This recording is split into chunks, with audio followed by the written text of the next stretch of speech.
For the first time in 300,000 years of human history, we are preparing to send people somewhere they may never return from. The terrifying possibility is that the first footsteps on Mars won't mark the beginning of a round trip. They'll mark the moment a human being permanently leaves Earth behind. In this video, you'll discover why the greatest exploration mission ever attempted may also become the first journey in history where success means accepting that there may be no way home. Now, we begin. An astronaut presses their palm against the cold glass of a porthole window.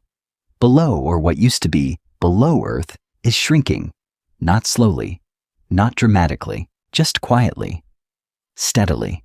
The way a childhood home disappears in a rearview mirror when your family moves away for the last time. The blue oceans, the white clouds spiraling over continents, the thin golden halo of the atmosphere catching sunlight at the edge of the curve. And the astronaut knows something that no amount of training fully prepares you for. That is the last time they will ever see it that large, not the last time they will see Earth.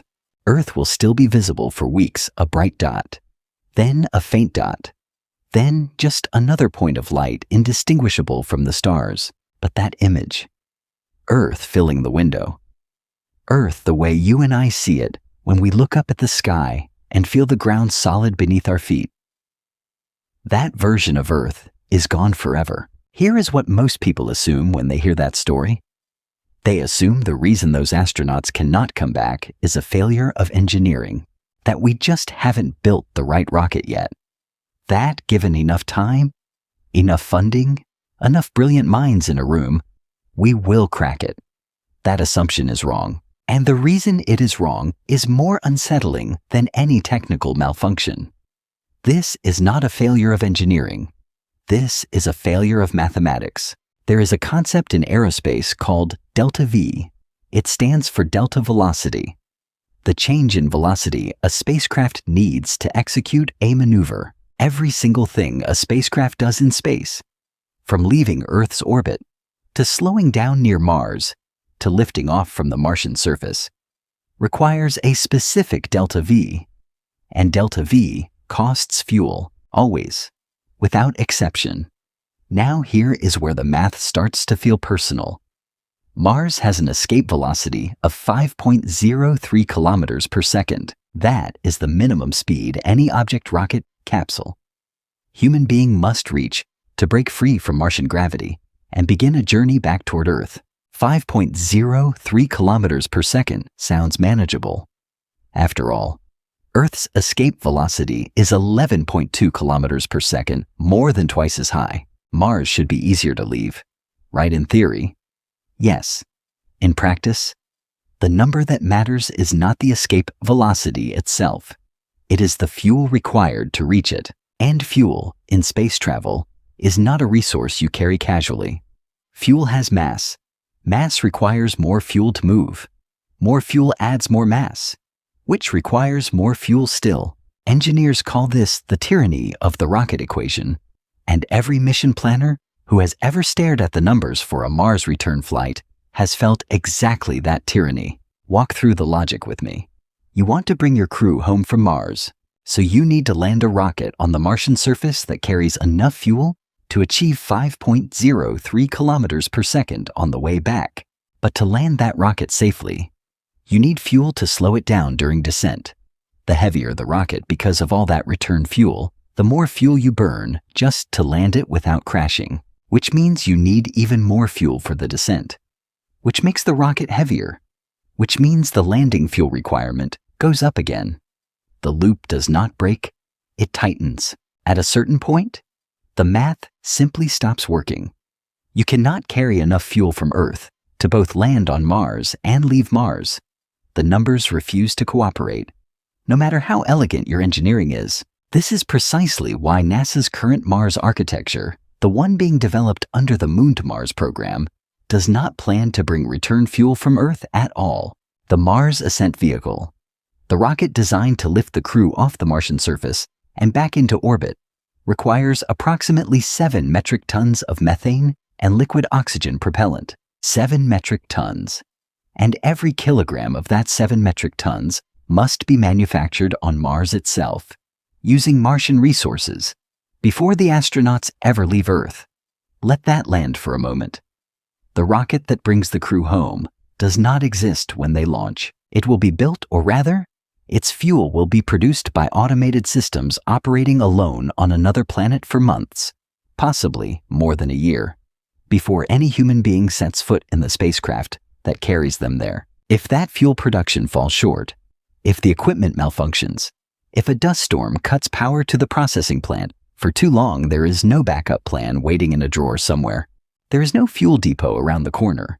There is just Mars, cold, thin-aired, indifferent Mars, and a crew standing on its surface with nowhere to go. This is the unnamed sentence written into every Mars mission plan that nobody reads aloud at press conferences. The return is not guaranteed by the mission. The return is a goal.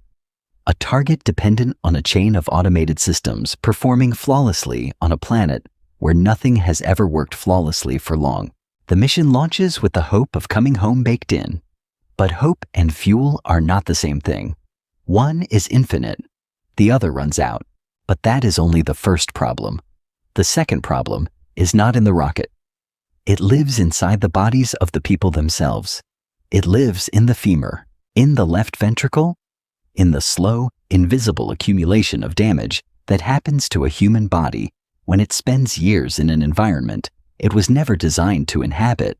The return journey is not just a logistical challenge.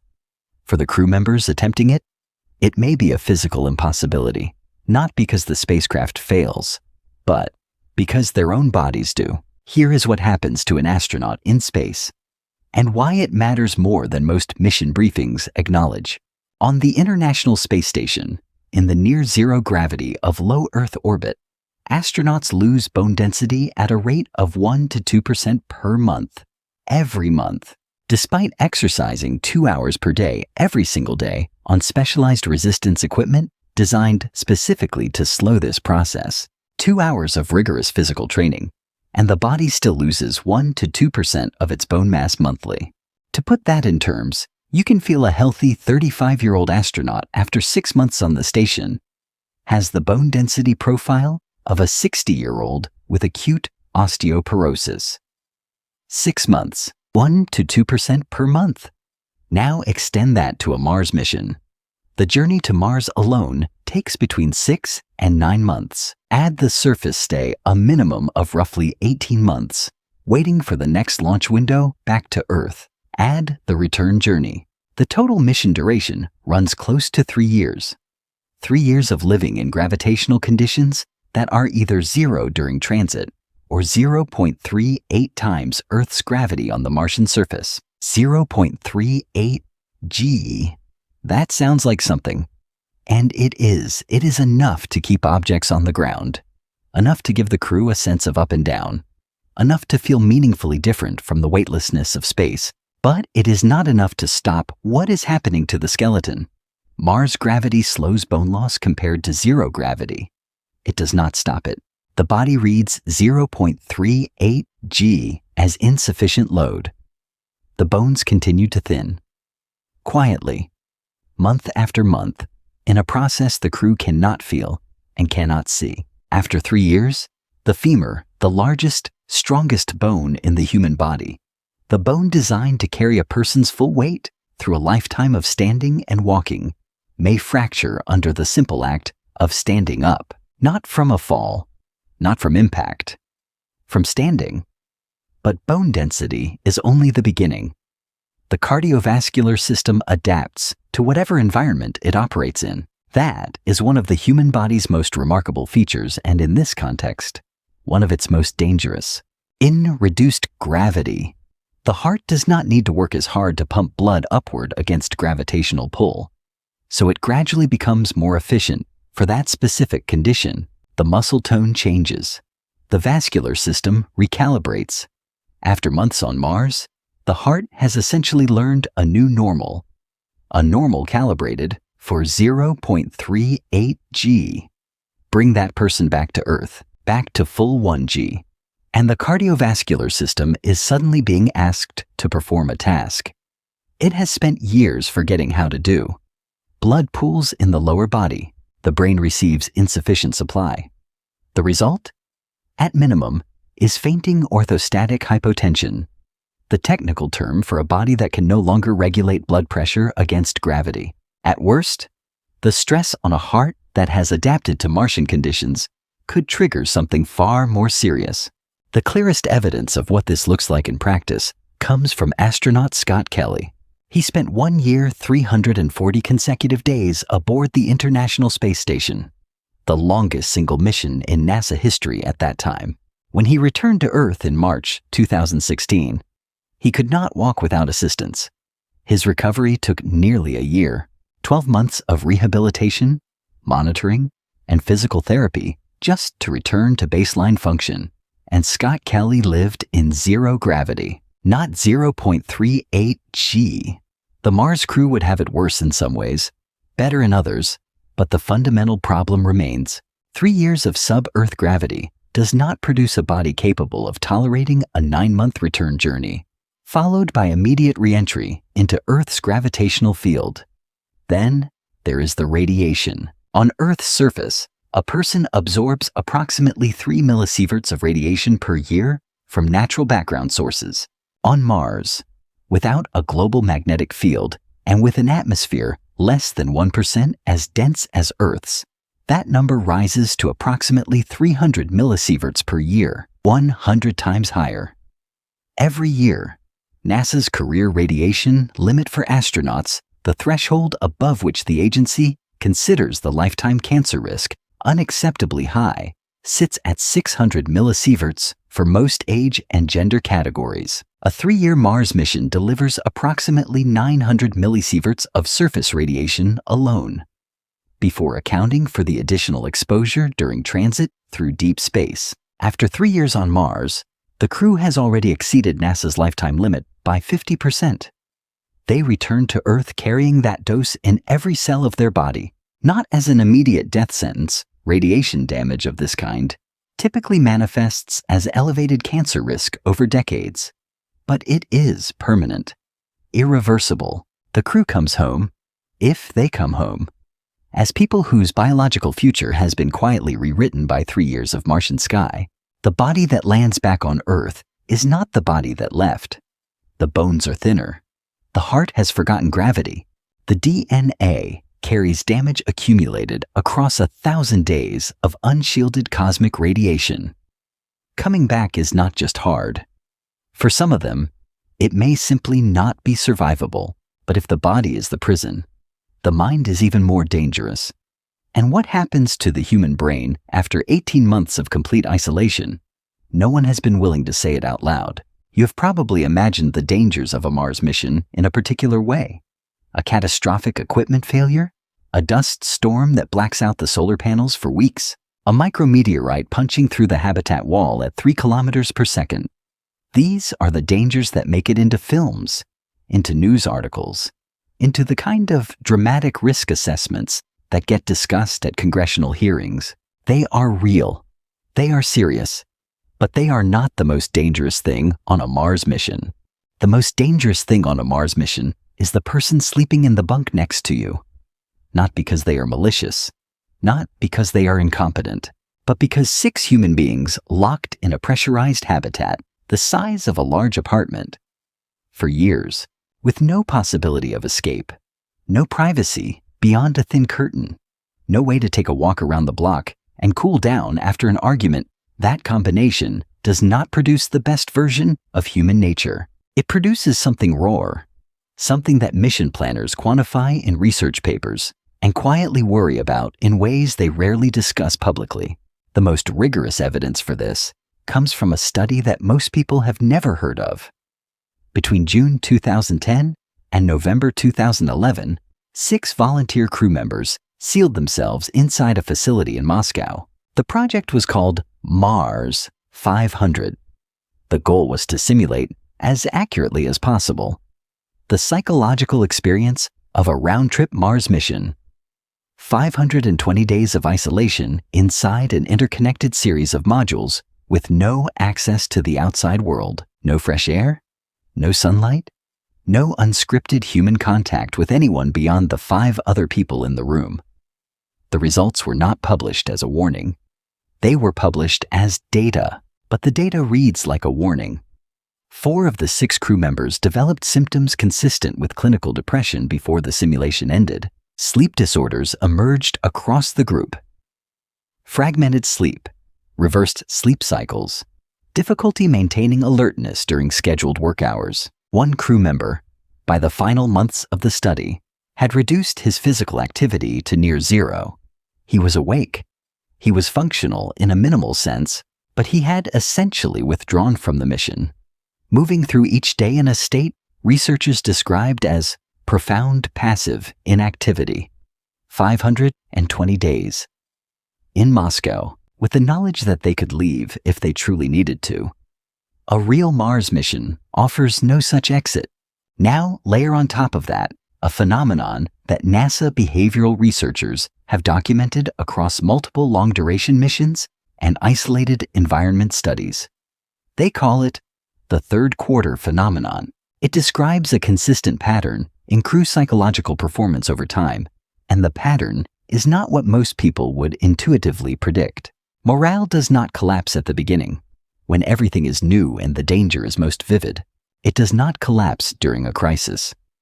When the brain has something concrete to focus on, and adrenaline provides a kind of clarity, it collapses at 3/4 of the way through the total mission duration, the point at which the destination is still far.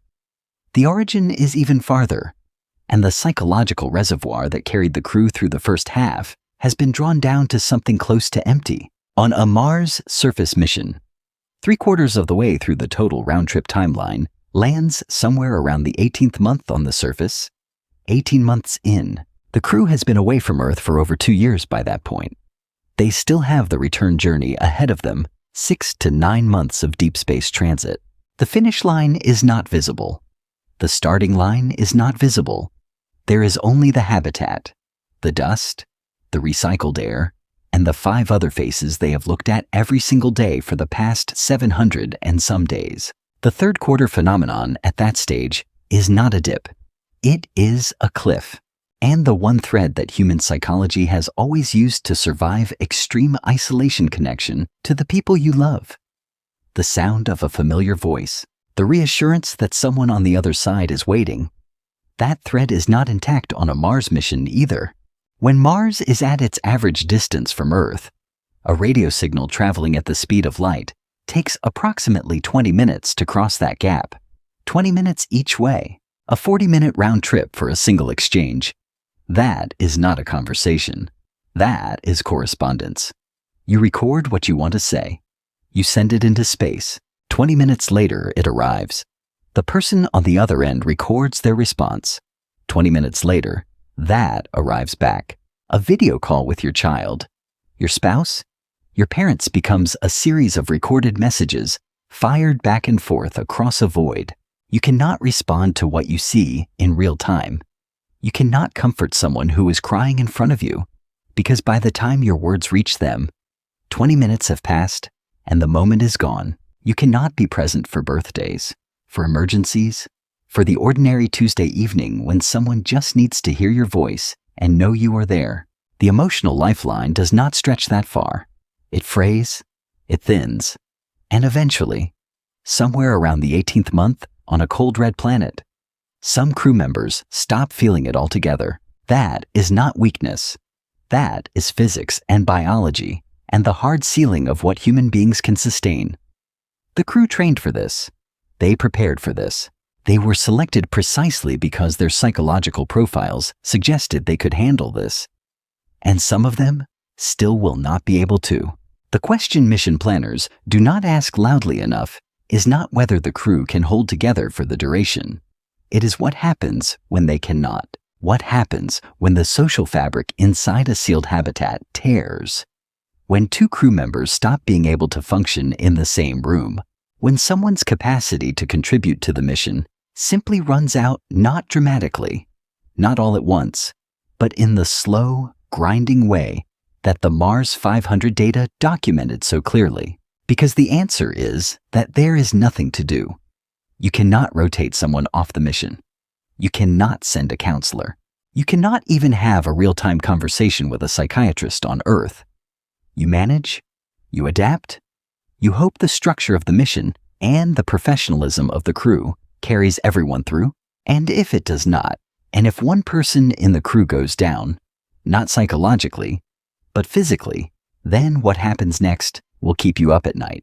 There is a moment in every Mars mission simulation that the planners dread more than any equipment failure scenario. Not the moment the power goes out, not the moment a pressure alarm sounds at 3 a.m, the moment someone clutches their lower right abdomen and does not let go. Appendicitis on Earth. It is a solved problem.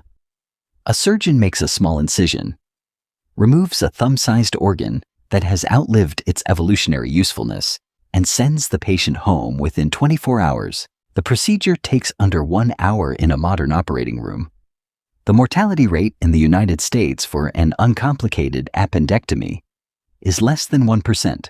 It is so routine that surgical residents perform it early in their training, before they are trusted with anything genuinely complex. On Mars, that same condition, that same thumb-sized organ becoming inflamed in the lower right quadrant of someone's abdomen, is a potential death sentence. Not because the surgery is impossible, but because of everything surrounding it. The sterile field, the anesthesia, the monitoring equipment, the trained hands, the blood supply, the recovery team standing by. None of that exists on Mars. What does exist is a crew member who has completed approximately 200 hours of medical training before the mission. 200 hours sounds substantial until you understand the comparison. A first-year medical resident in the United States, the most junior doctor in any hospital, has completed a minimum of 2,000 hours of supervised clinical training before being permitted to assist in surgery independently. 200 hours is not 1/10 of that.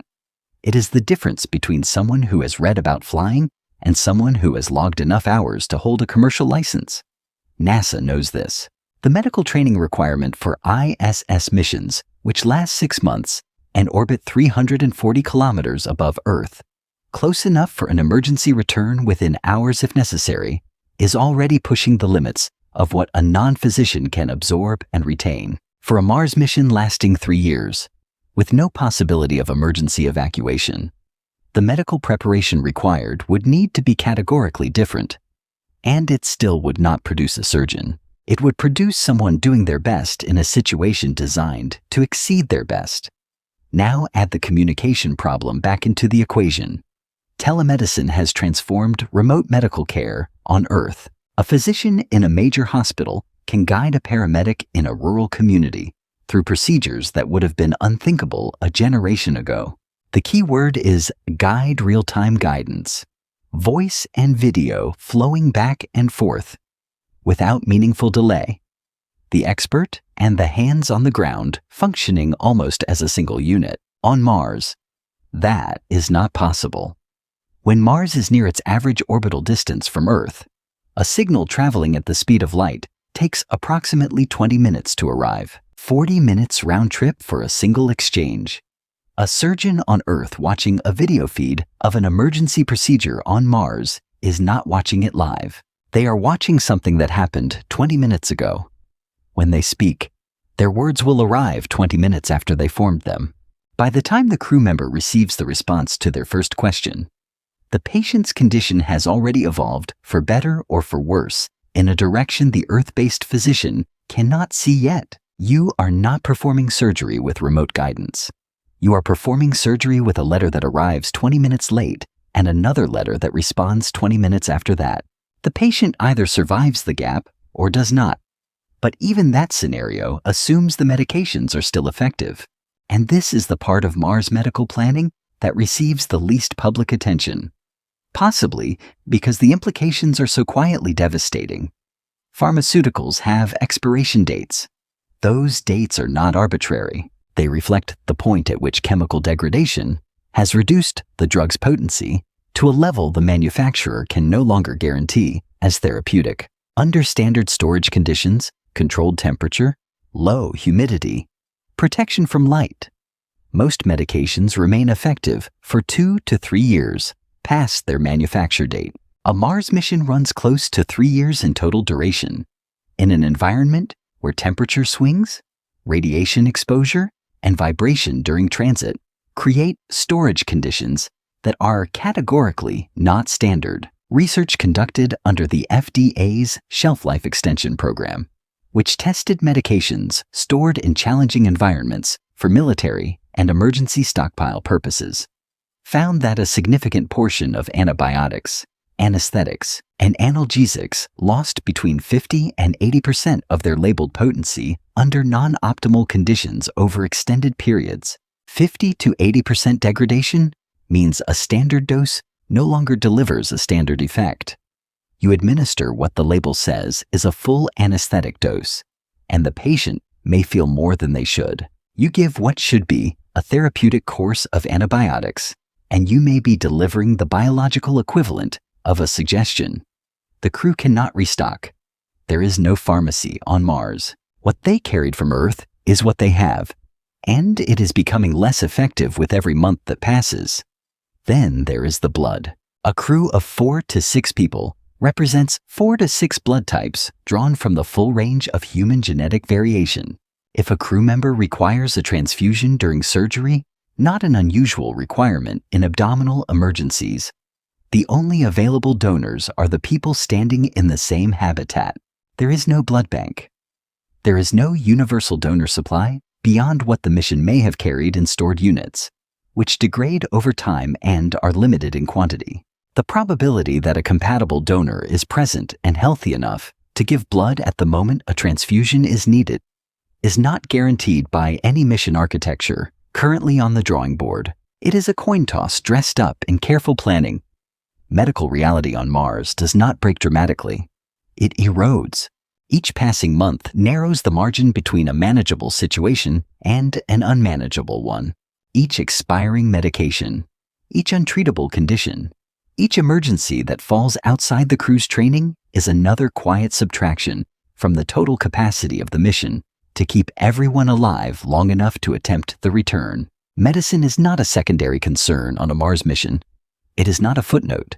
It is the real load-bearing wall of the entire return plan, and it is built from materials that were never designed to hold that much weight for that long. But suppose they make it through all of its stable health, solid minds, no one falls sick. There is still one enemy that no amount of willpower can fight: time. There is a particular kind of powerlessness that has nothing to do with failure, not the powerlessness of a system breaking down, or a calculation going wrong, or a human being making a mistake under pressure. Something quieter than that, something older. The powerlessness of standing in front of a clock you cannot speed up. On a planet that moves according to rules written 4.5 billion years ago, waiting for 2 worlds to align in a configuration that only happens once every 26 months. The universe does not negotiate. It does not grant extensions.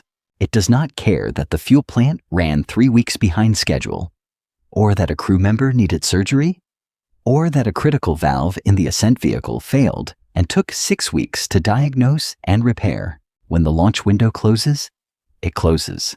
And the next one opens in 26 months. Not weeks, months.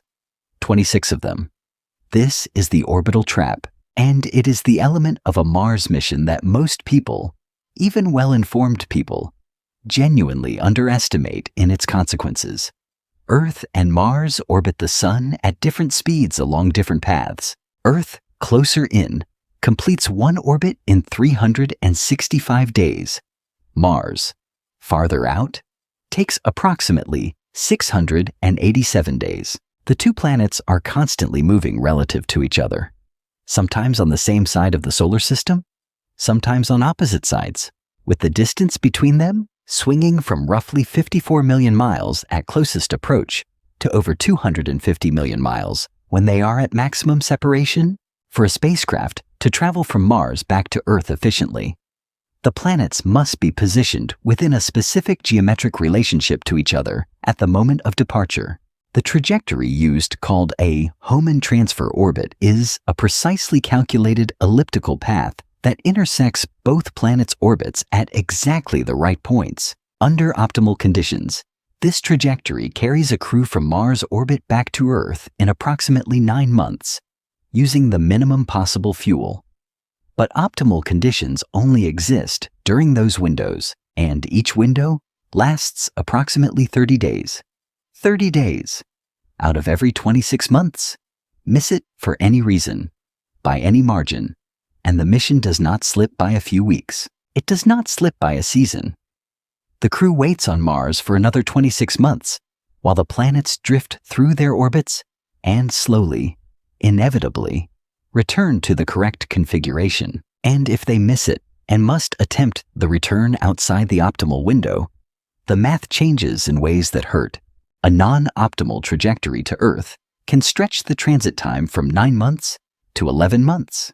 It requires significantly more fuel in some trajectory calculations, close to double the delta-v budget of the Hohmann path. More fuel means the ascent vehicle must carry more propellant, which means the production plant must have generated more before launch, which means the margin for equipment problems and production shortfalls is already thinner before the mission even begins. The 30-day window is not a suggestion.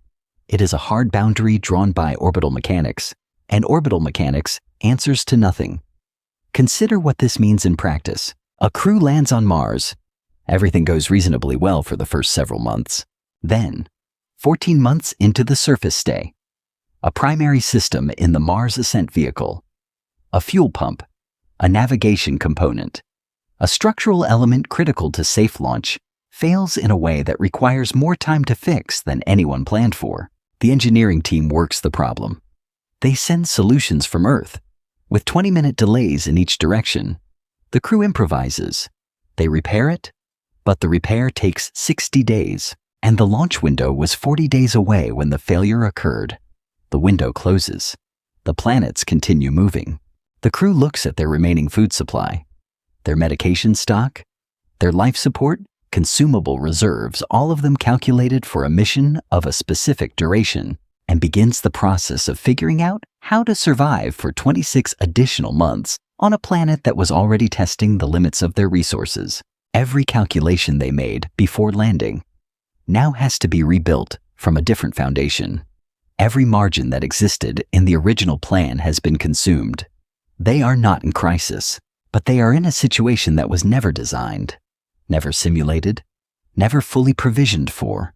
And there is another dimension to this trap that rarely appears in mission planning documents, because it operates not on the spacecraft, but on the crew members themselves. Human beings are circadian creatures. Our biology is synchronized to a 24-hour cycle. Light and dark, activity and rest, hormone release and suppression, all of it calibrated over hundreds of thousands of years of evolution to match the rotation of a specific planet. That planet is Earth. Its day is 23 hours and 56 minutes. A Martian day called a sol is 24 hours and 39 minutes, 43 minutes longer than an Earth day. 43 minutes does not sound significant, but the human circadian system is not flexible in the way people assume.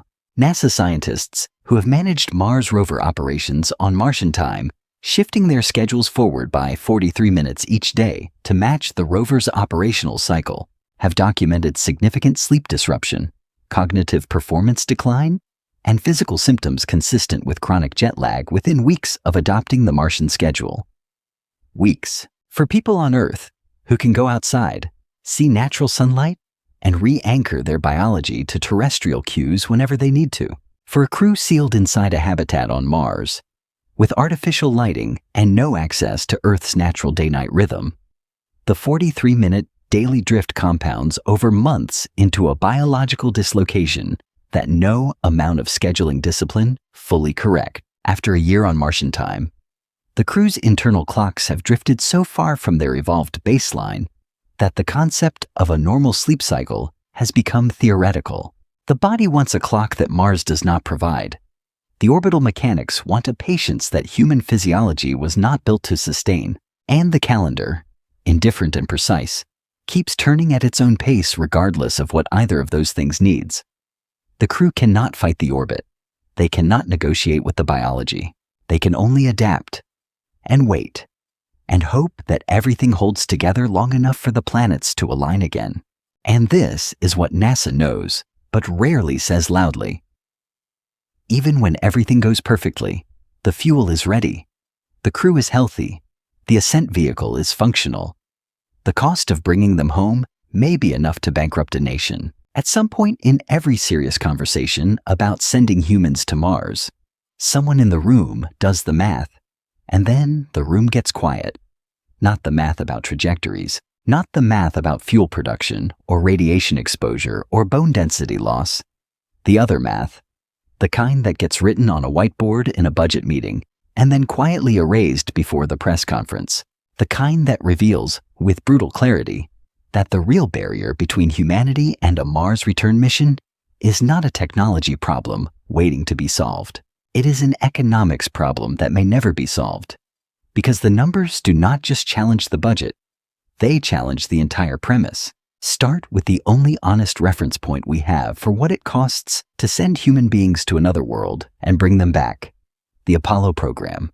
12 astronauts. 6 landings on the moon between 1969 and 1972. Total program cost, adjusted to 2024 dollars, approximately $280 billion. $280 billion to put human boots on a world that sits, on average, 238,900 miles from Earth. 238,900 miles.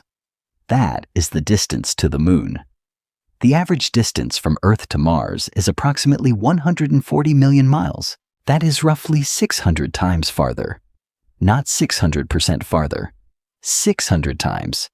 The energy required to reach Mars does not scale linearly. With distance, it scales with the physics of orbital mechanics, which means the fuel requirements, the mission duration, the life support demands, and the infrastructure complexity all increase by factors that make the Apollo comparison feel almost quaint. $280 billion for the moon. 600 times farther for Mars. The arithmetic from that point forward is not comforting.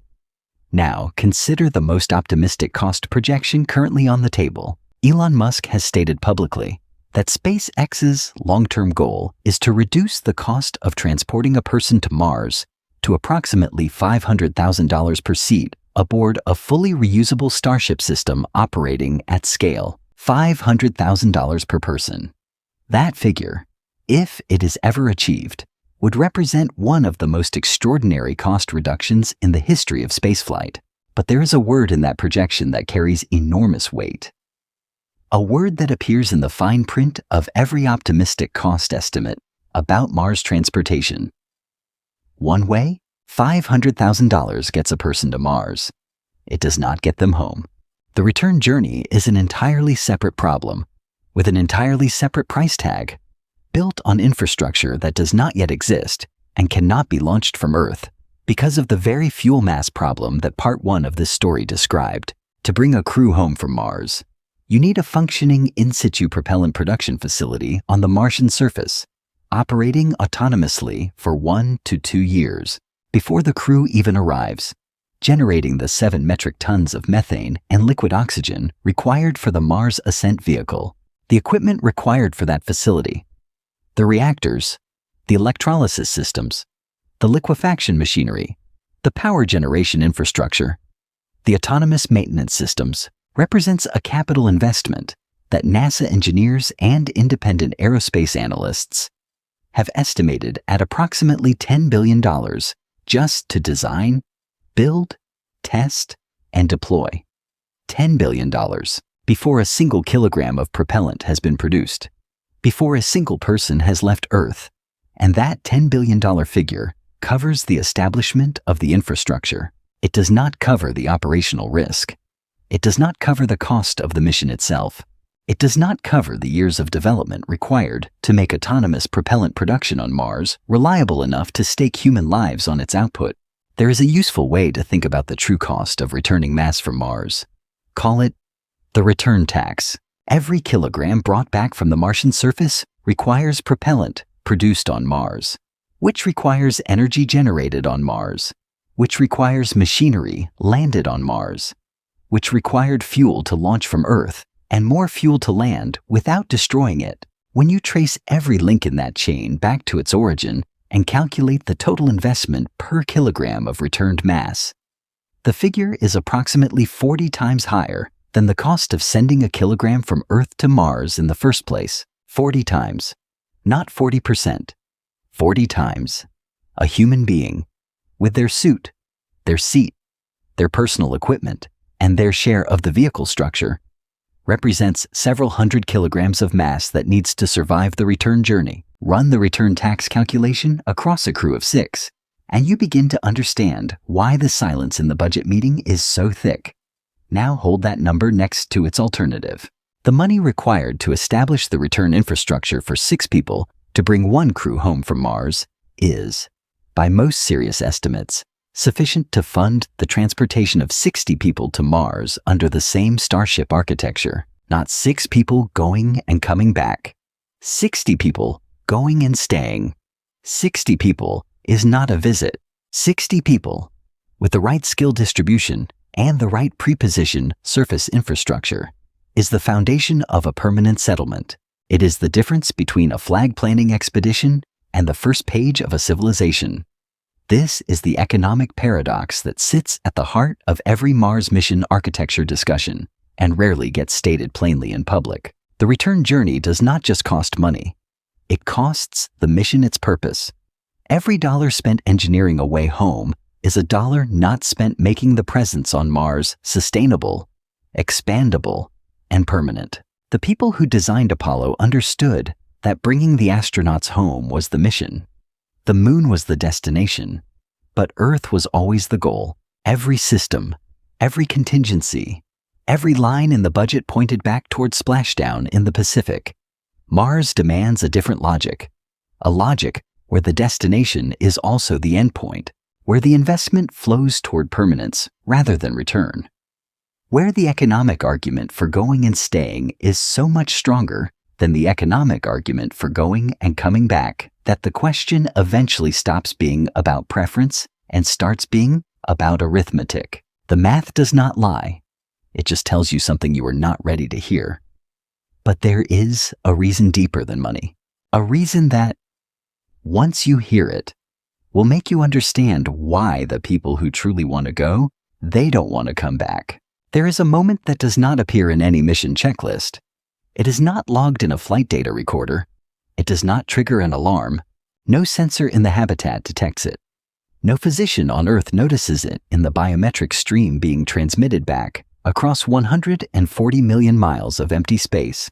It happens quietly, internally, in the particular silence that exists only on Mars. And when it happens, it changes everything. It is the moment a crew member looks up at the Martian sky and realizes, with a clarity that surprises them, that they do not want to go back, not because they are broken, not because something has gone wrong, but because something has gone right in a direction no mission planner fully anticipated and no psychological screening tool was designed to detect. The clearest window into what this looks like in practice does not come from space. It comes from the ice. Every year, small teams of researchers overwinter at Antarctic stations facilities like McMurdo or Concordia, spending between 8 and 14 months in near-complete isolation at the bottom of the world. No rotation out, no visitors, no escape from the same faces, the same walls, the same white horizon extending in every direction to the edge of perception. The conditions are not identical to Mars, but they are the closest analog available on Earth for sustained, inescapable environmental isolation. What researchers and psychologists have documented among overwintering personnel goes beyond the sleep disruption and interpersonal friction that part 3 of this story described. Something deeper happens in the later months, something that the people experiencing it consistently struggle to articulate, because the language available to them was built for a different reality. Many overwintering crew members report, upon returning to populated areas of Earth, a profound sense of alienation, not from the Antarctic station they left, but from the civilization they returned to. The noise, the density of people, the speed at which information moves, the volume of it, the relentlessness of it. After months in an environment stripped down to its essential elements, the complexity of ordinary modern life does not feel like richness. It feels like interference. Psychologists who study this phenomenon have begun describing it as third culture adaptation, a cognitive and emotional state in which a person has spent sufficient time in an isolated environment that they have effectively built a third identity, belonging fully neither to the culture they came from nor to the specific location they inhabited, but to something in between that exists only in their own nervous system. On Mars, the conditions for third culture adaptation would be more complete than anything achievable on Earth, more complete and more permanent. Consider what the brain is actually processing during an 18-month surface stay on Mars. There is no traffic, no crowds, no advertising, no social media, no background noise of human civilization. The ambient sound layer that people raised in cities or suburbs have absorbed so completely that they register its absence before they consciously register anything else. On Mars, the acoustic environment inside the habitat is entirely manufactured. Ventilation systems, equipment hum, the voices of 5 other people outside, through a helmet. The near silence of a world with an atmospheric pressure less than 1% of Earth's sound travels poorly in thin air. The wind exists, but it whispers rather than roars, moving dust across a landscape that has not changed in any meaningful way for millions of years. The brain, deprived of its familiar input streams, does not shut down. It adapts. That is what brains do.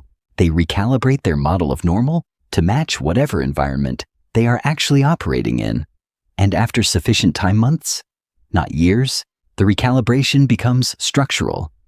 This is where the neuroscience becomes important. The hippocampus is a paired structure deep in the brain's temporal lobe, central to 2 critical functions: the formation and retrieval of memories, and spatial navigation, the brain's ability to construct and maintain a map of where it is in the world. Neuroimaging studies of people who have spent 6 to 12 months in radically unfamiliar environments show measurable changes in hippocampal structure and connectivity.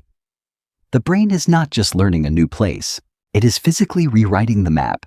After 6 months on Mars, the hippocampus of a crew member has begun updating its foundational spatial model: Earth, the streets they grew up on, the layout of their childhood home. The particular quality of afternoon light through a kitchen window exists in their memory. But increasingly, as something retrieved rather than something inhabited, the difference matters. Inhabited memories carry sensory weight. Retrieved memories carry information. Earth becomes information. Mars becomes experience.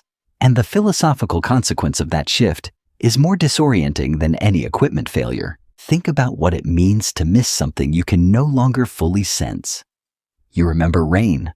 You remember the smell of it petrichor, the specific mineral scent of water hitting dry earth, one of the most universally recognized sensory triggers of comfort and homecoming in human experience. On Mars, you cannot smell rain.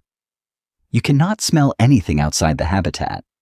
The olfactory system, which is more directly connected to emotional memory than any other sense, receives nothing from the Martian environment, nothing to anchor the abstract memory to a present tense feeling. You remember the ocean, but you cannot hear it, cannot feel the resistance of water against your body, cannot taste salt on your lips. The ocean becomes a photograph you once stood inside, beautiful, unreachable, progressively less real with each passing month.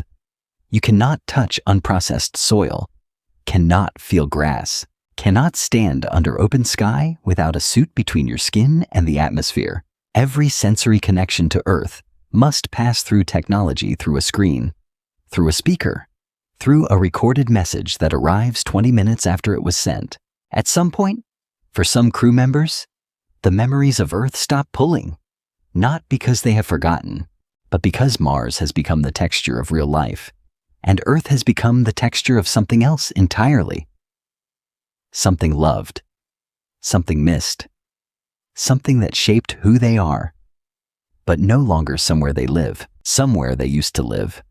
The point of no return is not a coordinate in space. It is not a date on a mission timeline. It is a moment inside a human mind, arrived at quietly and without announcement, when the gravitational pull of a place shifts from the planet behind you to the planet beneath your feet. And if their minds have already stayed, then the body is only a matter of time. But here is the truly strange thing. The people designing the mission knew all of this beforehand, and they kept going anyway. Read the official documents carefully enough, and something becomes clear that the press releases never quite say directly. Not buried in classified annexes, not hidden in technical footnotes accessible only to engineers with security clearance. Right there, in publicly available planning documents, in language precise enough to mean exactly what it says if you know what you are looking for. In 2023, NASA released an updated framework for its long-term human spaceflight strategy, titled The Moon to Mars Architecture. The document outlines, in considerable detail, the agency's vision for human presence beyond Earth orbit over the coming decades. It describes lunar surface operations, deep space transit systems, and eventually crewed missions to Mars. The phrase that appears consistently throughout the Mars section is not crewed landing. It is not human exploration mission. It is not return expedition. It is sustained human presence.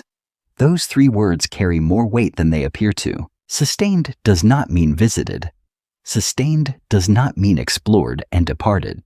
Sustained means continuous, ongoing, permanent in intent, if not yet in infrastructure. The architectural goal written into NASA's own planning framework is not to send people to Mars and bring them back. It is to establish a presence that does not end when the mission does. This is not a secret. It is simply a truth that tends to get softened in public communication, where the word permanent makes funding committees nervous and the phrase one-way trip makes everyone else nervous, so the language stays technical. Sustained human presence, infrastructure build-out, surface asset deployment. The meaning is the same. The vocabulary is more manageable. SpaceX's architecture tells the same story, but more directly. The Starship vehicle that SpaceX is developing for Mars transit is, in its Earth-based configuration, designed for full reusability. It lands back on Earth, gets refurbished, and flies again. That reusability is central to the economics of the entire system. It is what makes the $500,000 per seat figure even theoretically possible. The vehicle does not get thrown away after each flight. The Mars-configured version operates under a different logic entirely. SpaceX's publicly stated Mars colonization plan envisions early Starship vehicles landing on Mars and remaining there permanently, not because they cannot be relaunched, but because their greatest value on Mars is not as a spacecraft. It is as a structure. An early landed Starship represents a pressurized volume of approximately 1,000 cubic meters.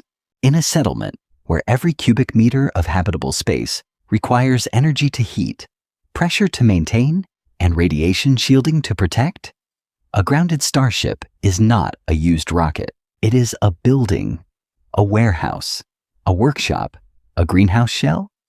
The ship that carried the first colonists to Mars becomes the first permanent structure of a Martian city. The mission does not end when the engines shut down. The mission becomes the architecture. This reframing extends to every technology currently being developed under the umbrella of what NASA calls in situ resource utilization, ISRU for short. The concept is straightforward in principle and extraordinarily complex in execution. Instead of carrying everything a Mars settlement needs from Earth, manufacture it from what Mars already has: oxygen from the carbon dioxide atmosphere, water from subsurface ice deposits, methane propellant from the combination of both, eventually, metals from Martian regolith, plastics from processed organic compounds, construction materials from compressed Martian soil. ISRU is not being developed as a convenience. It is being developed as the only viable path to permanent human presence on another world. A settlement that depends entirely on resupply from Earth is not a settlement. It is a very expensive, very fragile outpost. ISRU is what transforms the outpost into something that can survive supply disruptions, grow beyond its initial footprint, and eventually, across timescales measured in decades, rather than mission cycles, become self-sustaining. The most concrete proof that this technology works outside a laboratory arrived on Mars on February 18, 2021, aboard the Perseverance rover. Tucked inside Perseverance was a small gold box roughly the size of a car battery. Its name was MOXIE the Mars Oxygen In Situ Resource Utilization Experiment. Its purpose was to test, for the first time in history, whether oxygen could be produced directly from the Martian atmosphere on Martian soil using equipment that traveled through deep space and survived landing. Between April 2021 and August 2023, MOXIE ran 16 separate production sessions under varying atmospheric conditions and temperatures. It worked. Over the course of those sessions, MOXIE produced a total of 122 grams of oxygen from carbon dioxide in the Martian atmosphere, enough for one person to breathe for approximately 100 minutes. 122 grams. That is not enough to sustain a colony. It was never meant to be. MOXIE was a proof of concept, a technology demonstrator scaled down by a factor of roughly 200 from what a full production system would require. What it proved is that the chemistry works on Mars, with Mars materials, under Mars conditions, using equipment built on Earth and operated remotely. The blueprint is not theoretical anymore. A scaled-up MOXIE system, the kind that would need to run continuously for 18 months to fill a Mars ascent vehicle's propellant tanks, is not science fiction. It is engineering, hard engineering, with significant unsolved problems still remaining. But engineering, not imagination. What NASA and SpaceX are building, beneath the language of exploration missions and crewed landings, is the foundation of a civilization that was designed from the beginning to stay. The return capability is being developed because political reality and human psychology both require the option to exist. But the architecture underneath the ISRU systems, the permanent surface assets, the sustained presence language in the planning documents, points in one direction only: forward, into Mars, not back toward Earth. But if they stay, how will they actually live? The answer will surprise you, because it looks nothing like any science fiction film you have ever seen. Forget the sleek corridors. Forget the holographic displays and the dramatic mission control interfaces and the vast observation domes looking out over an alien landscape while orchestral music swells in the background. Forget the version of Mars that cinema has been selling for decades. The one where humans arrive as explorers and move through their environment with the confident grace of people in complete control of their situation. The reality of daily life on Mars will look much closer to something from a different era entirely. Not the future, the past. Specifically, it will look like a frontier settlement in the American West in the 19th century. The same relentless physical labor, the same daily negotiation with an environment that offers no comfort and accepts no shortcuts. The same absolute dependency on the community around you, because individual failure in a hostile place is rarely individual in its consequences. The same gap between the romance of the idea and the grinding texture of the actual experience, except in space, with worse weather, and the air running on a timer. A realistic breakdown of a working day on the Martian surface allocates approximately 70% of crew time to life support and habitat maintenance.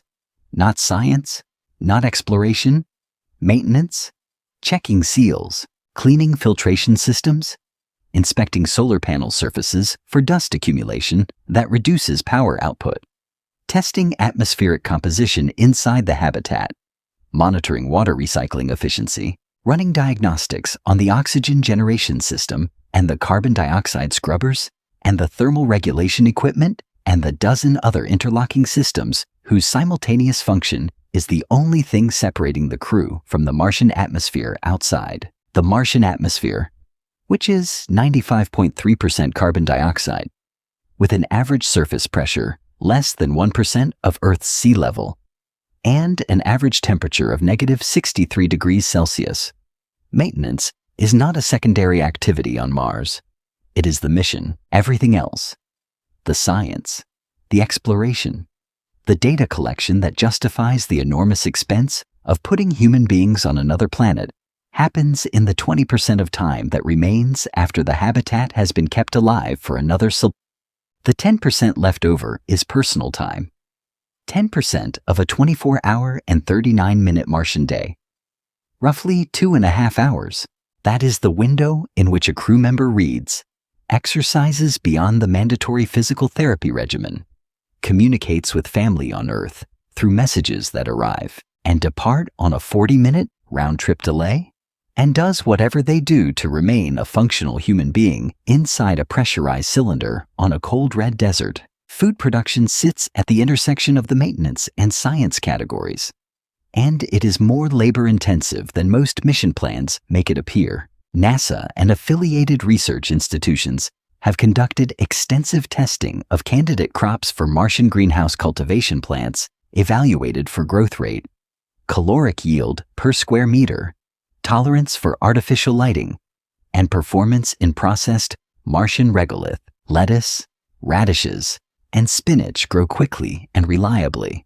Sweet potatoes offer caloric density in a relatively compact footprint, but the most promising candidate for a Mars Settlements Agricultural Foundation, based on current research, is the potato. Potatoes produce substantial calories per square meter, adapt to a relatively wide range of soil conditions when the regolith has been processed to remove toxic perchlorets, and provide nutritional variety that complements other greenhouse crops. The soil itself requires significant preparation.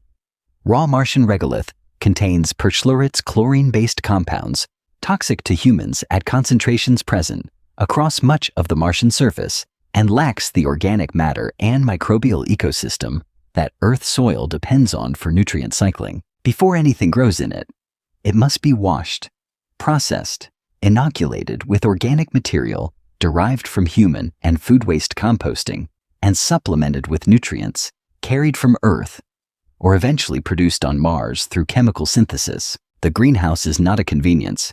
It is the long-term survival system. A colony entirely dependent on resupply food shipments from Earth is perpetually one failed cargo mission away from a rationing crisis. Water makes the greenhouse possible, and water on Mars is not abundant in any accessible sense. Mars holds enormous reserves of water ice at its polar caps and in subsurface deposits at various latitudes. But accessing that water requires drilling through 1 to 2 meters of frozen regolith to reach ice layers, then heating the excavated material to sublimate the ice and capture the vapor before it escapes into the thin atmosphere. The energy cost of that process is substantial. Current estimates suggest that extracting and purifying a single liter of drinking water on Mars requires approximately the same energy output as running a residential space heater for 2 continuous hours. Every liter, every day, for every crew member, plus the water required for the greenhouse, for hygiene, for equipment cooling, for chemical processes throughout the habitat. Water is not scarce on Mars in a geological sense. It is extraordinarily expensive in an energetic sense. And energy on Mars, whether from solar arrays, fighting dust accumulation, or from nuclear systems whose deployment involves years of regulatory and technical preparation, is the most constrained resource of all. This is the texture of Martian life that no film has accurately depicted. Not drama, not discovery, labor, constant, careful, necessary labor, directed at the single unromantic goal of staying alive for one more sol. And then, at the end of that sol, something happens that no amount of preparation fully prepares a person for. The sun sets on Mars. It moves slowly toward the horizon, smaller than it looks from Earth, dimmer, more distant. As it descends, the sky does not turn the orange and red of an Earth sunset. It does the opposite. The Martian sky, hazy pink and butterscotch during the day from suspended dust particles, shifts near the horizon to a pale, ethereal blue as the light passes through thicker layers of atmosphere at a lower angle. blue near the sun, pink everywhere else. A sunset that is the chromatic inverse of everything human eyes evolved to associate with the end of a day. It is, by any measure, one of the most beautiful things a human being will ever see. It is also one of the loneliest. And in those Martian sunsets, they will look up at the sky and see one star brighter than all the others. That is Earth. And the question they will ask themselves in that moment, there is no answer in any book ever written. That bright point of light in the Martian night sky, the one the first colonists will spend years looking up at, will mean something entirely different to the children born beneath it. Not longing, not loss, not the particular ache of someone who remembers a place they can no longer reach. Something quieter than that, and in some ways, more profound. For the first generation of humans born on Mars, Earth will not be home. Earth will be mythology. Beautiful mythology. Endlessly fascinating mythology. But mythology nonetheless, a place known entirely through screens and textbooks and the stories of parents who sometimes go quiet in the middle of sentences when they try to describe what rain smells like. This is not sentiment. It is biology. And the biology is more radical than most people have begun to reckon with. The human skeleton is not a fixed structure. It is a dynamic system, constantly being broken down and rebuilt in response to the mechanical loads placed upon it. Bone tissue accumulates where stress demands it, and recedes where stress is absent. This is why weight-bearing exercise preserves bone density in aging adults on Earth, and why astronauts on the International Space Station lose bone mass despite exercising 2 hours per day. The mechanical signal that tells the skeleton to maintain itself at full Earth strength simply does not exist in microgravity. On Mars, that signal exists, but it is weaker than Earth provides. 0.38 g delivers 38% of the gravitational load that shaped the human skeleton over hundreds of thousands of years of evolution. For an adult who grew up on Earth and traveled to Mars, that reduced load causes gradual deterioration. The problem described in part 2 of this story. But for a child who is born on Mars and develops entirely within 0.38 g, the outcome is categorically different. The skeleton does not deteriorate. It develops, but it develops for Mars. Bones formed under 38% gravity will grow longer relative to body mass, with thinner cortical walls and lower overall density than Earth-born human bones. The musculature that develops alongside them will be calibrated for the force requirements of a 0.38 g environment, sufficient for everything a Martian life demands, and insufficient for the gravitational load of a planet 3 times heavier. The research foundation for this conclusion comes from animal studies conducted aboard the International Space Station. In 2021, a study published in the journal NPJ Microgravity examined the skeletal and muscular development of mice gestated and born in the microgravity environment of the station. The findings were significant. Neonatal mice developed measurably different bone architecture and muscle fiber composition compared to control groups developing under normal Earth gravity. The differences were not pathological in the context of microgravity. They were adaptive. The bodies were building themselves for the environment they were actually in. A child born on Mars would undergo the same process. Over 18 years of development, under 0.38 g, their body would build itself optimally for Mars. Every system, skeletal, muscular, cardiovascular, would be calibrated to function at peak efficiency in an environment that provides 38% of Earth's gravitational pull. Place that body in Earth's 1G field, and the calibration fails immediately. The femurs that developed as long, light, and efficient structures for Martian locomotion would face a compressive load roughly 2.5 times greater than anything they were built to handle. The cardiovascular system, optimized to pump blood through a body operating in low gravity, would strain against the increased hydrostatic pressure demands of a full 1G environment. The musculature, lean and effective for Mars, would be functionally inadequate for the simple act of standing upright on Earth without assistance. The first child born on Mars can't go to Earth, not as a visitor, not as a tourist, not even for a medical evacuation. The planet their parents came from is, in the most literal physiological sense, inaccessible to them. Earth's gravity would not welcome them. It would crush them. And they will know this from childhood, not as a trauma, not as a deprivation, but simply as a fact of their existence. The same way a child born at sea level knows, without grief, that they cannot breathe at the summit of Everest without supplemental oxygen. It is a boundary, a physical reality, not a wound. What will shape them instead is the education they receive about the world their parents left behind. They will study Earth history from textbooks. They will learn about oceans' bodies of liquid water so vast that standing on their shores, you cannot see the other side. They will learn about forests' ecosystems where biological organisms grow vertically for 30 meters and higher, competing for light in a system of extraordinary complexity that evolved across hundreds of millions of years. They will learn about rain atmospheric water vapor that condenses and falls as liquid droplets across the surface of an entire planet, replenishing rivers and lakes and aquifers in a continuous cycle that has operated without interruption for 4 billion years. They will find all of it fascinating. The same way a student in Ohio finds ancient Greek civilization fascinating, real, historically significant, intellectually rich, and completely outside their lived experience. The ocean is not something they will ever stand beside. The forest is not something they will ever walk through.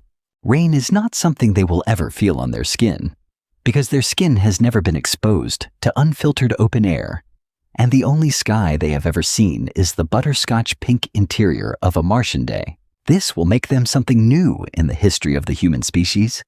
Not deficient, not diminished, new.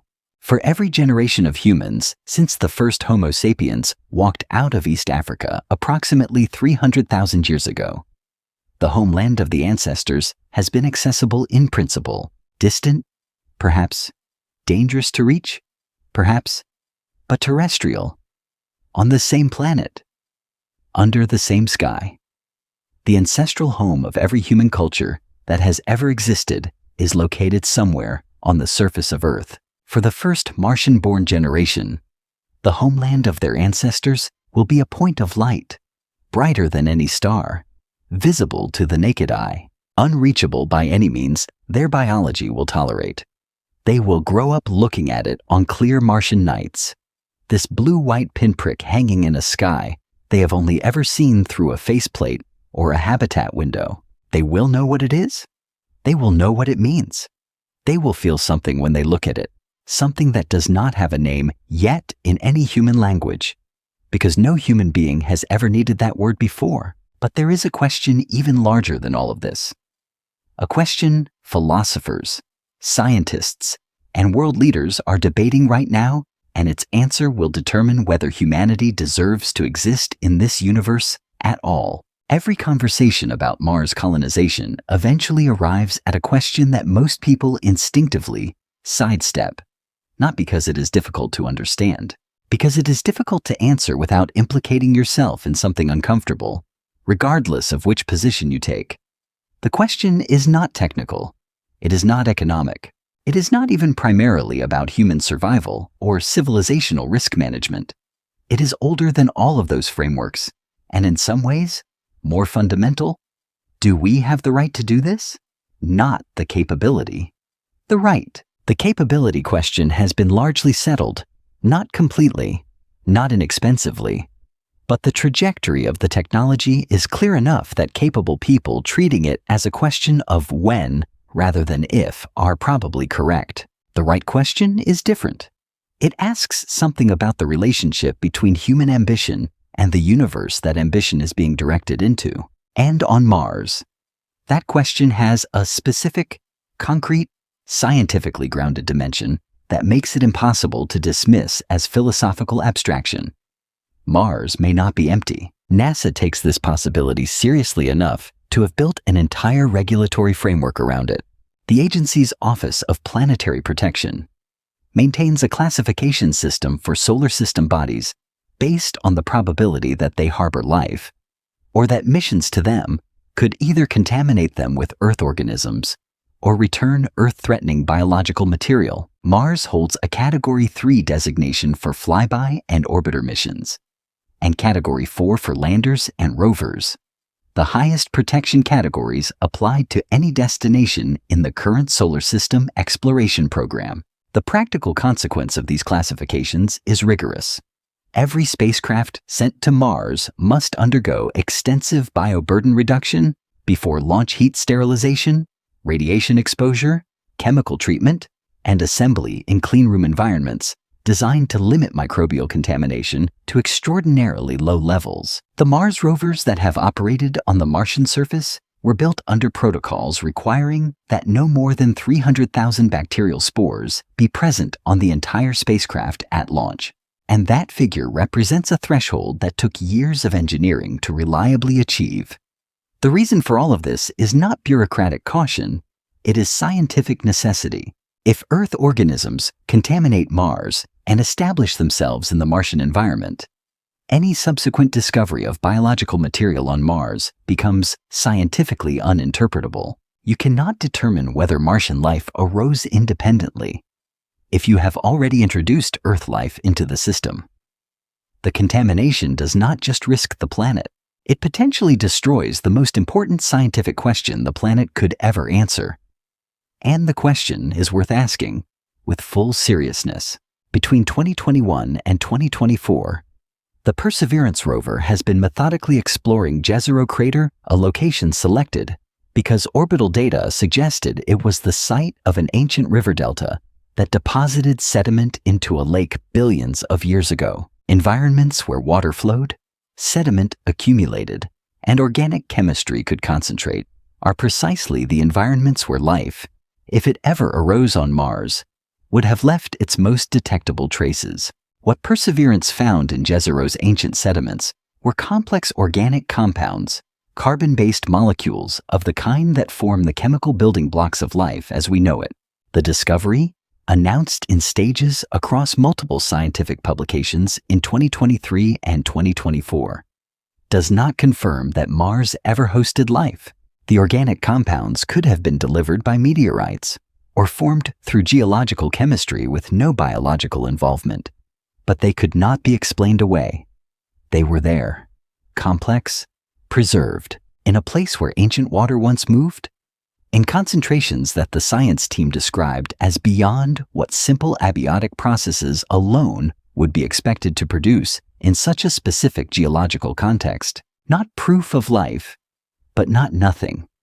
This is where the ethical weight becomes almost unbearable, because it intersects with a problem that no sterilization protocol, however rigorous, can fully resolve. Human beings cannot be sterilized, not meaningfully, not in any way that preserves the human being while removing the biological ecosystem they carry.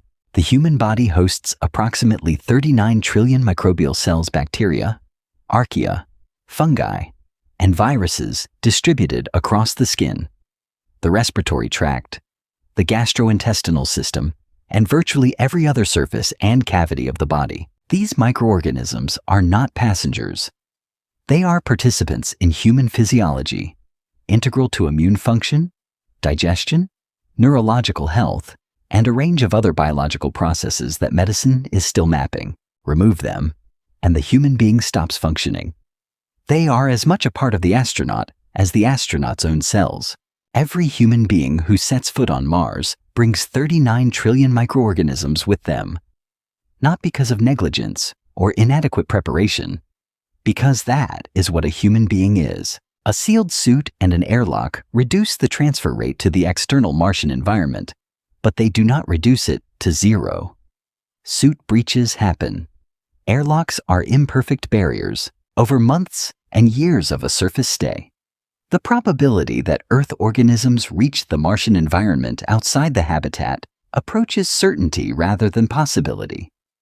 This is the sterilization paradox. The only way to send humans to Mars without contaminating it is to not send humans to Mars.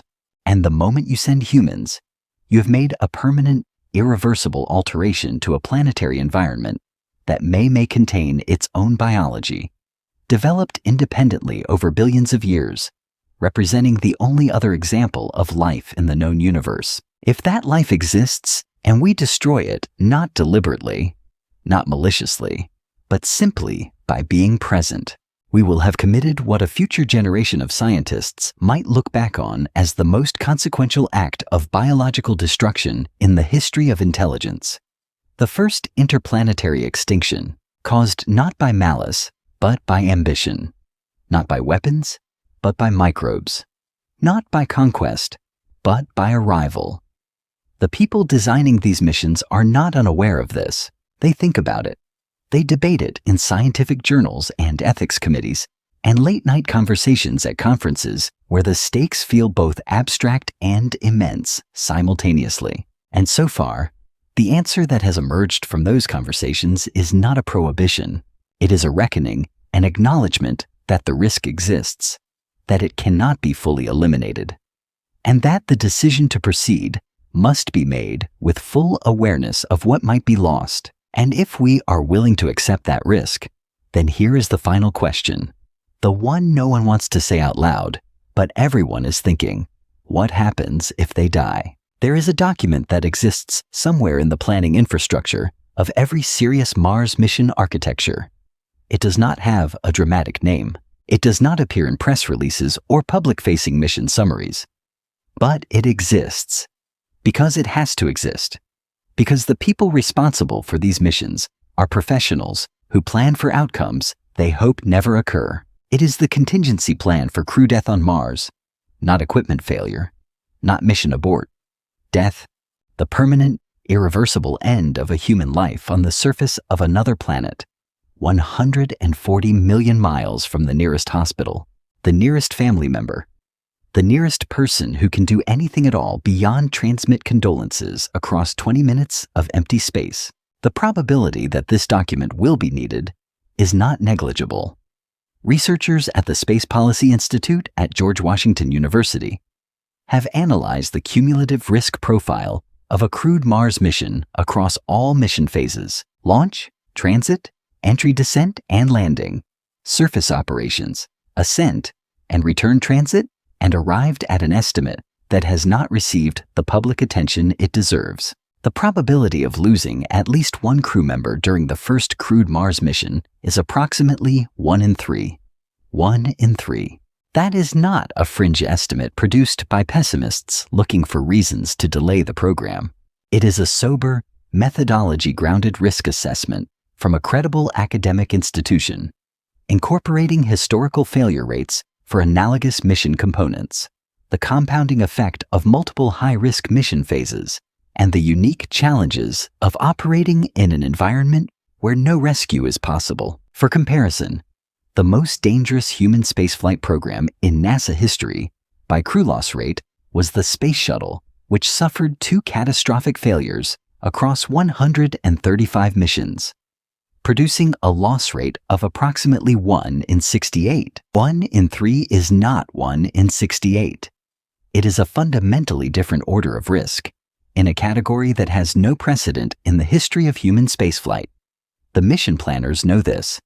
The astronauts who volunteer will know this. And the question of what happens when that probability becomes reality, when someone on the Martian surface stops breathing and does not start again, is one that the planning infrastructure has to address. Even when addressing it feels deeply wrong, the logistics of death on Mars are more complicated than they appear. On Earth, the handling of human remains follows procedures shaped by millennia of cultural practice, public health necessity, and legal framework. None of those frameworks were designed for a temperature of -63 degrees Celsius, an atmospheric pressure of roughly 600 pascals, and a planetary protection policy that classifies the introduction of Earth biological material into the Martian environment as a category violation. The average surface temperature on Mars is -63 degrees Celsius. A human body exposed to the Martian environment, even briefly, even accidentally, would freeze within minutes. That's not a burial. That is preservation, in a form that the Martian environment would maintain indefinitely. Because Mars has no biological decomposition system capable of processing Earth organic matter at scale, and the biological material in that preserved body, the 39 trillion microorganisms described in Part 11, the Earth bacteria and fungi and viruses that constitute an inextricable part of every human being, would be present in the Martian environment permanently, not diffusing harmlessly into a biosphere capable of neutralizing them. Present, intact, in a planet whose own potential biology remains uncharacterized. The crew cannot bury the body in the traditional sense. They cannot leave it on the surface. The options available to them are limited, technically complex, emotionally devastating, and none of them are good. Whatever protocol is eventually decided upon, the crew will have to execute it themselves, in suits, on the surface of Mars, while grieving, while continuing to maintain the life support systems that keep the remaining crew members alive. The last message home will travel at the speed of light and arrive 20 minutes after it is sent. A family on Earth, a spouse, a parent, a child will receive word of the death of someone they love 20 minutes after the crew on Mars knew, not 20 minutes after the death itself, which may have preceded the message by hours. 20 minutes after the words were formed and transmitted across 140 million miles of vacuum. The delay is not a technical inconvenience. It is a dimension of grief that no human being has ever had to navigate before. The moment of loss, which every culture and every psychological tradition treats as a shared experience between the living and those who love them, becomes asynchronous, displaced, arriving late, like a letter from a place that no longer exists. The family cannot call back to ask questions. They record a response and wait 20 minutes for it to arrive. The crew cannot offer comfort in real time. They send words into a delay and receive words out of one, and still, this is where history becomes important. Because history has a pattern that the grief does not erase. On January 27, 1967, astronauts Gus Grissom, Ed White, and Roger Chaffee died in a fire that swept through the Apollo 1 command module during a launch rehearsal at Kennedy Space Center. They were the first American astronauts to die in a spacecraft. The program stopped. Investigations were launched. Redesigns were demanded. The entire Apollo architecture was re-examined with the knowledge, now visceral rather than theoretical, that the vehicle was capable of killing the people inside it. 20 months later, in December 1968, Apollo 8 carried Frank Borman, James Lovell, and William Anders to lunar orbit, the first human beings to leave Earth's gravitational influence and see the planet whole from the distance of another world. And in July 1969, Neil Armstrong stepped onto the lunar surface. The deaths of Grissom, White, and Chaffee did not stop Apollo. They made Apollo safer, more rigorous, more honest about its own failure modes. Their loss became engineering knowledge. Tragedy and progress moved together, as they always have, because the alternative to accepting that relationship is to never attempt anything that carries real risk. The first human death on Mars will be the same, devastating, permanent, irreversible, and, in the long arc of what it enables, necessary in the way that all frontier costs are necessary, not justified by the goal, but inseparable from it. Every safety system that did not exist before will be built because of what failed. Every protocol that was inadequate will be replaced by something harder, better, born from the specific shape of the loss. The mission continues, not because the loss does not matter, because it matters too much to let it be the last word. But here is the strangest thing in this entire story. There are people right now, today, in 2025, actively applying for a trip with no return ticket. And the reason they give will change the way you think about what a life is for. Before you decide what to make of them, consider what they are not. They are not reckless. They are not nihilistic. They are not people who have run out of reasons to stay on Earth and are looking for a dramatic exit. They are not extreme sport enthusiasts who have simply found a larger arena. They are not in the dismissive framing that sometimes appears in comment sections and opinion columns. Suicidal with extra steps. The psychological profile of the person genuinely willing to volunteer for a one-way Mars mission is, in several measurable respects, the opposite of what that dismissive framing suggests, and the data behind that profile comes from the agency that has spent more time and resources studying astronaut psychology than any other institution on Earth. The European Space Agency conducts one of the most rigorous astronaut selection processes in the world. Drawing on decades of behavioral research and psychological assessment developed across multiple long-duration mission programs, in analyzing what distinguishes candidates who not only perform well in high-risk mission environments, but actively seek greater levels of mission challenge and personal risk acceptance. ESA researchers identified a consistent psychological signature. The highest risk acceptance candidates scored highest on a specific metric. Researchers describe as meaning-seeking the degree to which an individual's psychological well-being is organized around the pursuit of significant purpose rather than comfort. Safety, or social approval. These are people for whom the question that matters is not how long they live, but what their living has been for. They are not indifferent to death. They have simply arranged their relationship to it differently, not as the worst possible outcome, but as an inevitable boundary that clarifies rather than negates the choices made before it. They are not afraid of dying. They are afraid of living without weight. History offers a reference point for this that predates any space program. In September 1620, 102 passengers boarded the Mayflower at Plymouth, England, and sailed into the North Atlantic toward a continent most of them had never seen, guided by maps that were largely speculative and motivated by reasons ranging from religious conviction to economic desperation to something that does not reduce neatly to either category: the need to be somewhere that mattered, doing something that would outlast them.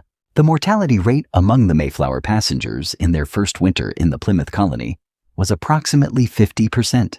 Half of the people who made that crossing did not survive their first year in the place they had chosen to go. This was not secret information. The dangers of transatlantic crossing and colonial settlement in the early 17th century were documented, discussed, and understood by the people making the decision. The waiting list for subsequent crossings was longer than the available berths. They went anyway, not because they did not understand the risk, because they understood it completely and decided that what waited on the other side of that risk was worth more than the certainty of remaining where they were.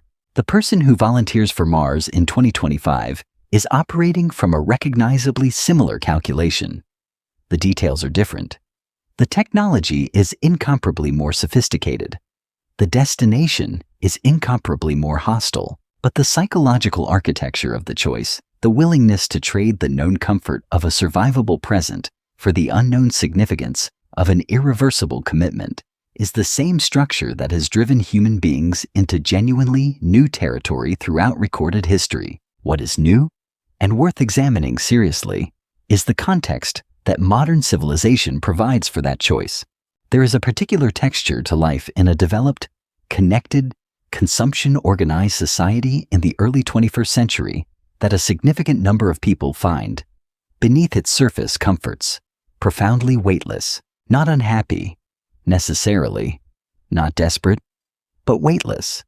The work is real, but its consequences feel abstract. The choices are abundant, but their stakes feel low. The connections are constant, but their depth feels uncertain. Social media provides the architecture of significance, the metrics, the responses, the visible evidence that something was noticed without reliably providing significance itself. Mars provides the opposite of all of this, entirely, without exception. On Mars, every decision carries real consequences, traceable and immediate. The choice to skip a maintenance check is not an abstraction.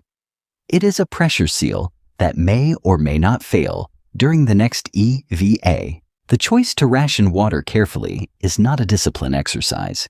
It is the difference between the greenhouse producing food next month or not. The work is hard, unglamorous, and completely, undeniably necessary. The stakes are not constructed by a notification algorithm. They are written into the physics of the environment for someone whose deepest psychological need is to live in a world where what they do actually matters, not symbolically, not in metrics, but in the bedrock sense that their actions change outcomes in ways that cannot be undone. Mars is not a sacrifice. It is a relief. Canadian astronaut Chris Hadfield, who commanded the International Space Station in 2012 and 2013, and has spent more time thinking publicly about the psychologies of extreme risk acceptance than perhaps any other active space program participant, has said something that lands differently the more you sit with it. The chances of dying, he noted, are high enough that you have to make peace with it.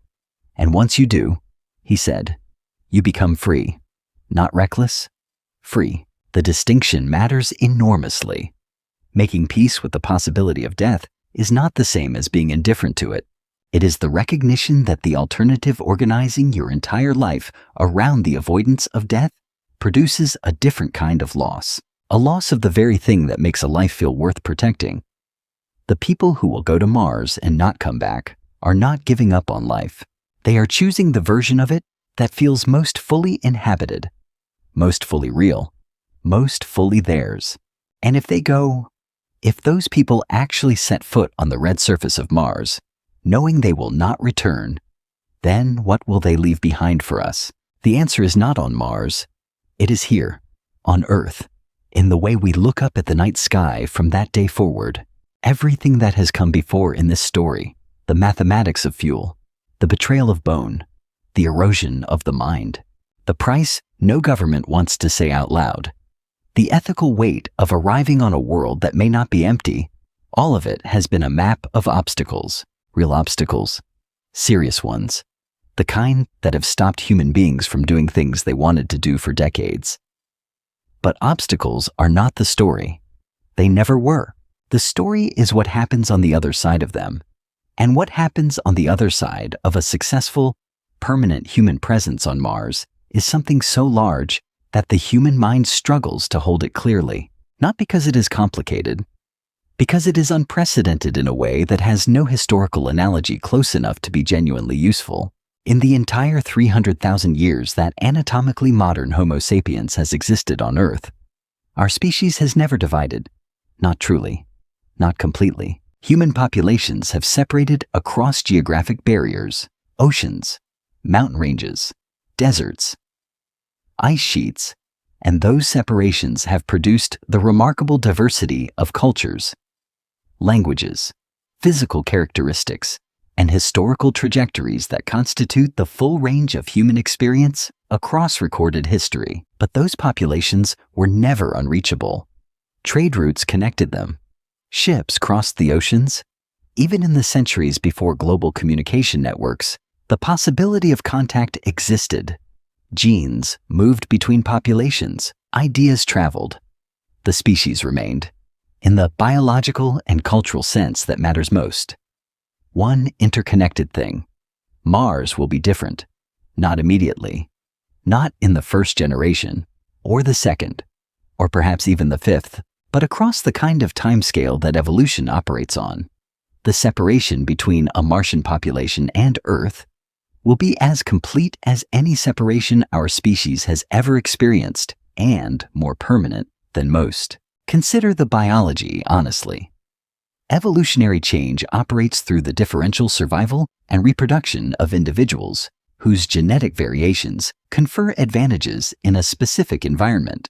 The Martian environment differs from Earth's in several ways that are directly relevant to human biology. Gravitational force at 38% of Earth's standard, radiation exposure at approximately 100 times Earth's surface level, an atmospheric composition that requires complete technological mediation for human survival, a temperature regime that reaches negative 125 degrees Celsius at the poles in winter, and a day length 39 minutes longer than Earth's. These pressures are not trivial. Over 500 to 1,000 generations, a span of roughly 10,000 to 25,000 years. A time frame shorter than the period separating modern humans from the builders of Stonehenge. Natural selection acting on a reproductively isolated Martian population would favor genetic variants that perform better under those specific conditions. Individuals with naturally higher radiation repair efficiency in their cellular DNA. Individuals whose cardiovascular systems function more effectively under reduced gravitational load. Individuals whose circadian biology adapts more readily to a longer daily cycle. Individuals whose skeletal development produces structures better suited to 0.38 G from birth. None of these changes would happen quickly. None of them would be visible within any individual human lifetime or any individual century. But across the geological patience of evolutionary time, the cumulative effect of those selection pressures on a population that cannot interbreed freely with Earth, because the journey takes 9 months, and the gravitational incompatibility described in Part 10 makes Earth-born and Mars-born biology increasingly divergent, would produce something that taxonomists of the distant future might classify as a distinct subspecies, Homo sapiens martensis, humans of Mars, not alien, not incomprehensible, not separated from their Earth heritage by anything other than time and gravity, and the relentless arithmetic of natural selection operating in a different environment, but different enough, eventually, that the word human would carry a meaning it has never carried before, a meaning that requires a qualifier, a location, a distinction between the branch that stayed and the branch that left. The philosophical implication of that divergence reaches further than biology. For the entirety of recorded human history, the concept of humanity has been geographically unified in a way so fundamental that we rarely notice it. To be human has always meant, among other things, to be from Earth, to share the same sky, the same sun, the same gravitational constant, the same evolutionary inheritance shaped by the same planetary conditions across the same 300,000-year timeline. Human diversity is vast and real and worth celebrating across every dimension it expresses itself. But underneath all of it, the ground has always been the same ground. When the first humans settle permanently on Mars and begin the process slow, multi-generational, and irreversible of becoming something adapted to a different world, that shared ground disappears. For the first time in the history of life on this planet, the definition of what it means to be human will require renegotiation, not by philosophers in seminar rooms, though they will participate, by the simple biological and cultural fact of two branches of one species living under different skies, developing different bodies, building different civilizations, and eventually becoming different enough that the shared origin feels less like a present reality and more like a foundational myth. What will define humanity then, if not a shared planet? The answer that suggests itself, the answer that the entire arc of this story has been building towards without stating directly, is choice. The act of choosing, the specifically human capacity to look at a situation, understand its costs, accept its permanence, and proceed anyway because the alternative is a kind of living that feels like a slower version of not living at all. The first Mars colonists will not be defined by where they were born. They will be defined by what they chose. The decision to go, the decision to stay, the decision to build something in a place that was not built for them, using resources that were not designed for human use, sustained by a purpose that transcends any individual lifespan. That choice is the most human thing imaginable. Not the technology, not the rocket, the choice. And here is where this story stops being about them and starts being about you. In the population of people watching this right now, across whatever city or suburb or rural stretch of road you happen to occupy, the statistical reality is that some of you are the kind of person this story has been describing. Not most of you, maybe not many of you, but someone watching this right now has the psychological profile, the cognitive makeup, the particular relationship to meaning and risk, and the weight of a life that makes them, genuinely, a candidate for the thing this story is about. Not NASA, NASA will make its institutional decisions on its institutional timeline, shaped by budget cycles and political administrations and public risk tolerance and 100 other forces that have nothing to do with the individual human being sitting in front of a screen at whatever hour this is finding their way to the end of a very long story about a very large idea. Not Elon Musk. His vision is real, and his engineering is serious, and his ambition has already changed what is possible in ways that will compound for decades. But he is not the one who will feel the weight of the choice on a personal level, in the particular way that only the person making it can feel it. The person who will make that choice is an ordinary human being, with a family, or without one. With doubts? Certainly. With fears? Absolutely. With a full and complicated relationship to the life they are already living and the people already in it. An ordinary person who will look up at the sky one night, maybe tonight, maybe 10 years from now, and feel something shift. Not excitement. Something quieter than that. Something that feels less like wanting to go and more like understanding that they already know they will. That person is the legacy of everyone who went before them and did not come back. The legacy is not a monument. It is not a name on a plaque in a Martian cemetery. It is a human being, somewhere on Earth right now, who has not yet made the decision that will change what humanity means forever. Not NASA, not Elon Musk. A human being who looks up at the sky and says, I will go. The first footprints on Mars will not be erased. There is no wind strong enough on that thin-aired world to shift them. No rain to dissolve their edges. No vegetation to grow across them. No ocean to rise and reclaim the ground that they were pressed into. The Martian surface preserves what touches it with a patience that has no equivalent in any human experience of time. Those footprints will remain for millions of years, long after the people who made them are gone. Long after the names of those people have passed out of living memory into history, and out of history into myth, and out of myth into silence. Long after the civilization that built the rocket and trained the crew and watched the launch from screens in 100 different time zones has itself transformed into something unrecognizable or ceased to exist entirely. The footprints will still be there. We are standing at the very edge of this, not the middle, not even the beginning of the middle, the absolute outermost rim of something whose shape we cannot yet see. Mars is the first step, and beyond Mars, the universe extends in every direction for distances that make the journey to Mars feel like crossing a room. We do not know what is out there. We do not know what we will become in the reaching for it. Only one question remains, and it has no answer in any book ever written, in any language spoken, on any world we have yet visited. If someone asked you, would you go? Think carefully before you answer. Because somewhere out there, in the Martian night sky, Earth is visible. A pale blue point of light, quiet and distant and impossibly beautiful, the only home our species has ever known. Small enough, from that distance, to cover with a fingertip. Beautiful, far and no longer home, or perhaps still home forever, even if you never return.